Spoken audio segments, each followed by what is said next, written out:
सुधा समाधान।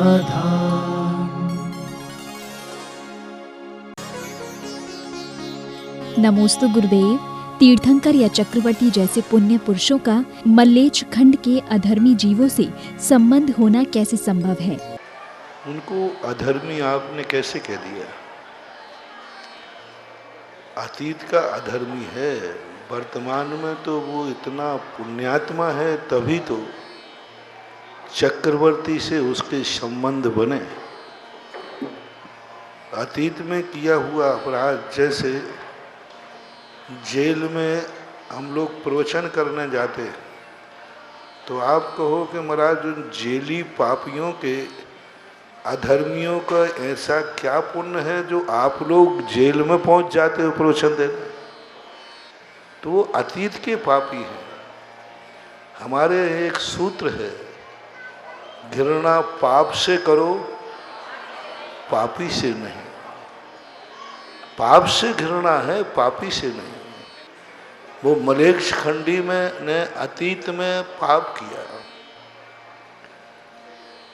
अच्छे कुल में जन्म लेकर के बुरे संस्कार किए।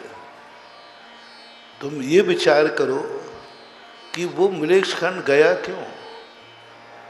अच्छे कुल में जन्म लेकर के जो रात में खाते हैं, अभक्ष भक्षण करते हैं, गुटखा तम्बाकू खाते हैं, अपने आचार विचार विपरीत रखते हैं, ऐसे लोग मलेच्छ खंड में गए, उन्होंने अपराध किया। लेकिन वो अपराध करने के बाद उनका कोई ऐसा पुण्य भी पड़ा था। सभी प्रकार का पुण्य एक सा नहीं होता। एक संबंधी पाप था कि उन्होंने संस्कार बुरे किए, आचार संहिता का उन्होंने उल्लंघन किया। लेकिन कोई दूसरा पुण्य रहा होगा कि गलत संस्कार करने के बाद भी उन्होंने अच्छे लोगों की प्रशंसा की होगी। दो कारण होते हैं। एक व्यक्ति स्वयं पाप नहीं छोड़ पाता, लेकिन जो छोड़ देते हैं उनकी प्रशंसा करता है, उनको अच्छा कहता है, उनको कहता है बहुत अच्छे हैं ये, इस प्रकार का आचार विचार करते हैं। लेकिन वो स्वयं आचार से भ्रष्ट होता है, स्वयं आचार संहिता का पालन नहीं करता, स्वयं कुलाचार का पालन नहीं करता, स्वयं रात्रि भोजन नहीं त्यागेगा, लेकिन जिन्होंने त्यागा है उनकी प्रशंसा करता है। तो ऐसे जीव आचार भ्रष्ट होने से मलेच्छ खंड में जन्मते हैं, लेकिन अच्छे लोगों की प्रशंसा करने से उन्हें चक्रवर्ती का संपर्क मिलता है। ये मूल कारण उसमें बनता है। नमोस्तु गुरुदेव। कहते हैं कि समस्त पापों का मूल आधार प्रमाद है। गुरुदेव, यह प्रमाद कौन से कर्म के उदय से होता है? प्रमाद भी है और मिथ्यात्व भी है और कसाय भी है। पापों का कारण मात्र अकेला प्रमाद ही नहीं है। पूज्यवर कुंदकुंद स्वामी ने श्री प्रवचन सार के अंतर कहा, उभियोगस्य अनाई परिणामा तिन्नि मोह जुत्तस्य मिच्छत्तम अन्नानम अविरद भावे जोगे। यानी तीन कारण उन्होंने बताए, मिथ्यात, अज्ञान और योगों की चंचलता, उसमें प्रमाद ले लेना। उमा स्वामी महाराज ने, पूज्यवर उमा स्वामी महाराज ने 5 प्रत्यय बताए, मिथ्या, अवरति, प्रमाद, कषाय, बंध, हितवा। तो प्रमाद भी एक कारण है, लेकिन उससे बड़ा कारण है मिथ्यात। दूसरा फिर उसके बाद कारण है कसाय। उसके बाद तीसरा पाप का कारण है अविरति, असंयम भाव। ये तीन, सबसे पहला तो पाप कराने वाला है महापाप मिथ्यात। सही रास्ता नहीं मिल पाना, सही तत्व दृष्टि नहीं मिल पाना, सच्चे देव शायद गुरु की पहचान नहीं हो पाना, ये सबसे बड़ा पाप है, मिथ्यात पाप। योगेंद्र स्वामी महाराज ने परमात्म प्रकाश के अंदर मिथ्यात को महापाप की संज्ञा दी। दूसरा कारण है कसाय, ऐसे कितने लोग यहाँ बैठे हैं जो कुगुरु को नहीं मानते, कुदेव को नहीं मानते, कुशास्त्र को नहीं मानते, लेकिन फिर भी मिथ्या दृष्टि है कसाय के कारण से। भाई भाई से नहीं बोल रहे, घर में कोई झगड़ा हो गया नहीं बोल रहे, पड़ोसी से कर रहा है। कितने लोगों की कसाएं हैं जो 6 महीने से ज़्यादा निकल गई, 6 महीने से ऊपर जाकर के भी अभी भी कसाएं भरी हुई है। गुरु को देव के पास नहीं जाता, सच्चे देव शायद गुरु को ही मानता है, पूजा करता, पाठ करता, अभिषेक करता, सब करता, माला फेरता, और ये भी कहता सच्चा देव अरहंत है, सच्चा गुरु निर्ग्रंथ है, सच्ची जनवाणी माँ है। फिर भी जो कसाय भाव है वो कसाय भाव बहुत खतरनाक है। बिना मिथ्या गुरु के बिना भी वह मिथ्या दृष्टि हो जाता है। फिर इसके बाद आता है असंयम भाव। असंयम भाव इतना खतरनाक है कि भाई भाई की भी हत्या कर देता है। अविरति व्यक्ति मर जाता है, मार डालता है। फिर चौथे नंबर पर कहा प्रमाद। प्रमाद में व्यक्ति चूक करता है, भूल नहीं करता। भूल में और चूक में अंतर है। चूक जाता है कहीं, माला फेरते फेरते नींद आ गई, लेकिन वो माला से हटा नहीं है।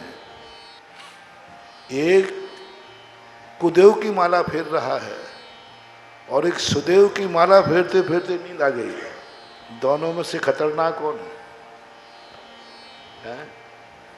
एक कुदेव की फेर रहा है, कुगुरु की फेर रहा है, और एक फेर ही नहीं रहा है, और एक माला फेरते फेरते नींद आ गई। इन तीनों में अंतर बताओ।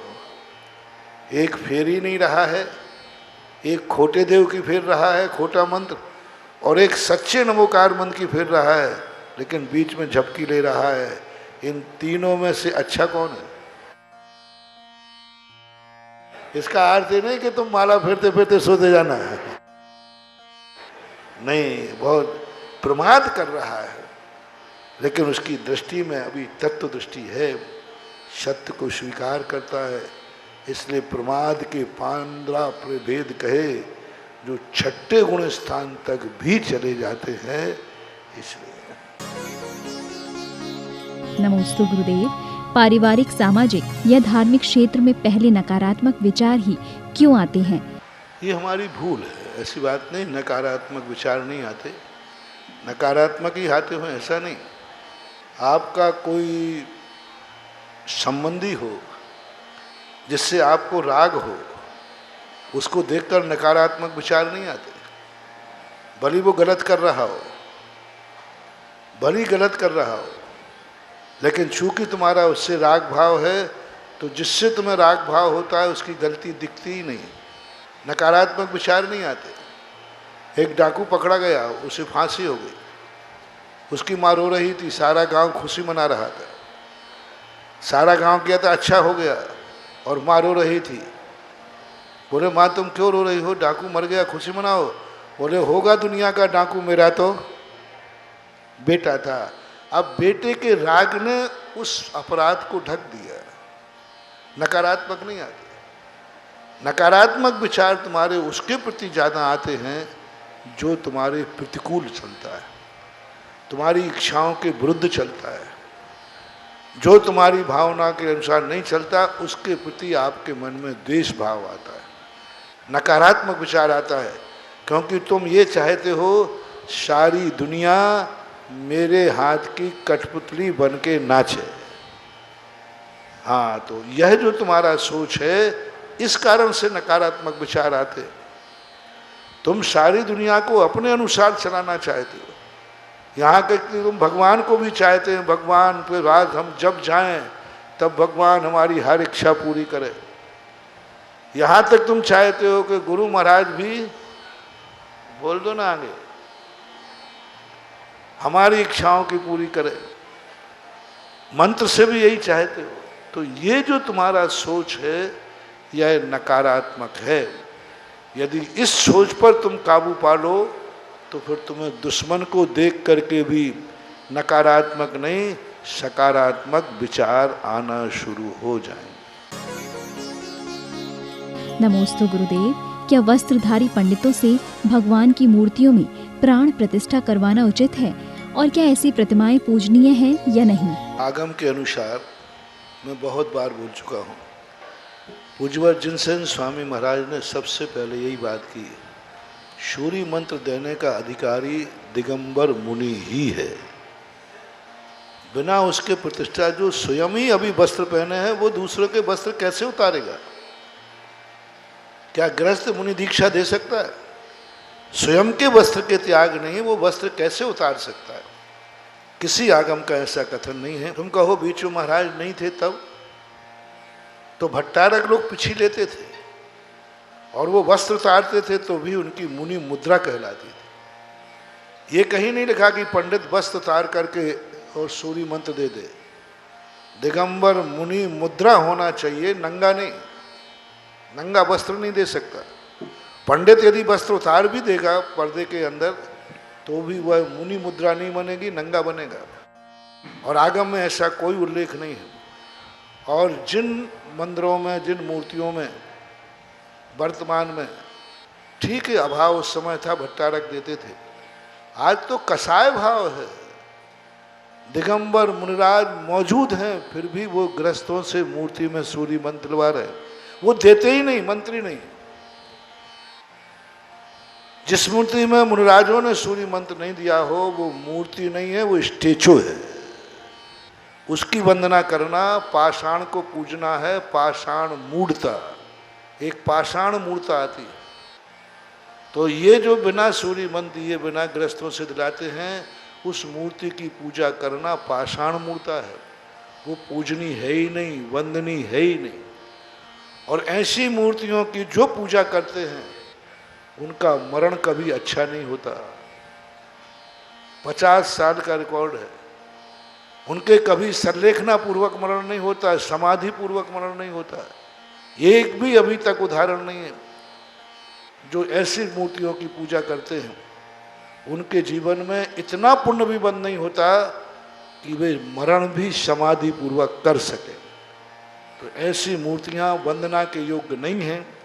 ऐसे कार्यक्रमों में आप शामिल होते हैं तो आप अपने जिंदगी भर के पुण्य का क्षय करते हैं। जो आपने इस मंदिर में पूजा करके कमाया, गुरुओं के आशीर्वाद से कमाया, और एक बार यदि ऐसे पंच कल्याणकों में, ऐसे मंदिरों में यदि आप जाते हैं और करते हैं तो आपका सारा पुण्य क्षय को प्राप्त हो जाता है। मूर्ता है, सीधा पाषाण मूर्ता। भली आकार है तो क्या हुआ? कई लोग कहते हैं कि मूर्ति में आकार तो है, भगवान का आकार तो है। तो आकार तो उस समय भी है जब मूर्ति बना करके शिल्पी तैयार करके रखता है। उस समय आकार है कि नहीं? उस समय मूर्ति जमीन पर रखी है, अशुद्ध वस्त्रों से लोग उसको छू रहे हैं, अशुद्ध वस्त्रों से छू रहे हैं, जमीन पर रखी है, मजदूर उस पर बैठे हुए हैं। मूर्ति का आकार तो है। अच्छा, मूर्ति जब बन रही है 80% बनने के बाद मूर्ति का आकार आ गया कि नहीं? बड़ी मूर्ति पर शिल्पी बैठ करके घिसाई करेगा कि नीचे से? बोलो, बैठ के करेगा तो मूर्ति पे बैठने का पाप नहीं लगेगा उसे? नहीं लगेगा, क्योंकि अभी वह प्रतिष्ठित। तो इसी प्रकार ये आकार भली हो लेकिन इस आकार में पूज्यता का स्थिति नहीं बनती है। ये आप लोगों को विचार करना चाहिए। ऐसे कार्यक्रमों में शामिल नहीं होना चाहिए और ना ही ऐसी मूर्तियां वंदना के योग्य हैं। बहुत सारी मूर्तियां ऐसी अतीत में थी राजस्थान में, हमने उनकी पुनः प्रतिष्ठा की, पुनः उनमें प्रतिष्ठा की, पुनः उनका, क्योंकि वो पुनः शब्द लगाओ मत, वो तो प्रतिष्ठित थी ही नहीं। प्रतिष्ठित थी ही नहीं तो पुनः का सवाल ही नहीं। प्रशस्ति नहीं लिखी गई, मूर्तियों को संस्कार दिया गया। ऐसे एक मंदिर नहीं, 50 मंदिरों की मूर्तियों की पुनः प्रतिष्ठा हुई है, होना चाहिए। आप पुनः प्रतिष्ठा ऐसी मूर्तियों की कराएं तभी वो वंदना के योग्य हैं, अन्यथा नहीं। नमोस्तु गुरुदेव, क्या मंत्रित जल को पीना उचित है? जैन दर्शन में किसी भी मंत्रित, किसी भी संस्कारित जल के लिए पीने का प्रावधान नहीं है, क्योंकि किसी भी मंत्र से या भक्तांबर से जो संस्कारित किया गया जल है वो पवित्र हो जाता है। और पवित्र जल 9 मल द्वारों में नहीं जाना चाहिए, 9 मल द्वारों में नहीं जाना चाहिए। और 9 मल द्वारों में एक मल द्वार मुख भी है, 2 नेत्र हैं, 2 नाक के नथने हैं, 2 कान हैं और एक मल और मूत्र का 2। ये जो 10 स्थान 9 मल द्वार हैं, इन मल द्वारों में पवित्र किया, भक्तांबर से तुमने जल को मंत्रित किया, वो पवित्र हो गया। भगवान का अभिषेक किया, वो पवित्र हो गया। नमोकार मन से मंत्रित किया, वो पवित्र हो गया। वो 9 मल द्वारों में नहीं जाना चाहिए, क्योंकि 9 मल द्वारों में जाएगा वो मल मूत्र बनेगा। इसलिए जैनागम में इसका बिल्कुल भी समर्थन नहीं है। आप उस मंत्र को अपने मस्तक पर धारण कर सकते हैं। भगवान का अभिषेक का गंधोदक, नमोकार मंत्र से मंत्रित गंधोदक, भक्तांबर का मंत्र गंधोदक, इसकी तुम वंदना कर सकते हो, अपने सिर पे धारण कर सकते हो, लेकिन पीने का प्रावधान आगम में नहीं है और न ये परंपरा चालू होना चाहिए। नमोस्तु गुरुदेव, सूतक एवं पातक के दिनों में हम मंदिर जी में कहाँ तक प्रवेश कर सकते हैं? मंदिर तो जा सकते हैं, लेकिन मंदिर की सीमा है। दरवाजे से लेकर या दरवाजे के अंदर एक हमारे शास्त्रों में साल कहते, जिसे तुम बरामदा कहते हो, मंदिर के प्रवेश होते ही एक साल बरामदा होता है, वहाँ तक उस सूतक वाले को जा सकता है। वहाँ तक जाने में कोई आपत्ति नहीं। जहाँ से भगवान की छवि दिख जाए वहाँ तक जाना चाहिए, उससे आगे नहीं जाना चाहिए। दूसरा, यदि लघु 3 दिन के बाद या जन्म के 5 दिन के बाद व्यक्ति का मध्यम सूतक माना जाता है। जघन्य सूतक मृत्यु का 3 दिन, जघन्य सूतक जन्म का 5 दिन, उसको वहाँ पर बाहर से ही जहाँ से भगवान दिख जाए वहीं से दर्शन कर लेना चाहिए। मध्यम सूतक है 5 दिन के बाद और 3 दिन के बाद, वो वहाँ तक जा सकता है जहाँ तक बाजे वाले, बैंड वाले, जो तबलची आदि बैठते ना, तबलची गंधर्व, वहाँ तक जा सकता है। लेकिन सूतक के समय उस स्थान पर नहीं जा सकता जहाँ पर लोग खड़े होकर अभिषेक करते हैं या धोती दुपट्टा पहन के पूजा करते हैं। पूजन और अभिषेक का जो स्थान है, उस स्थान तक सुआ सूतक वाले को नहीं जाना चाहिए। सुधा समाधान।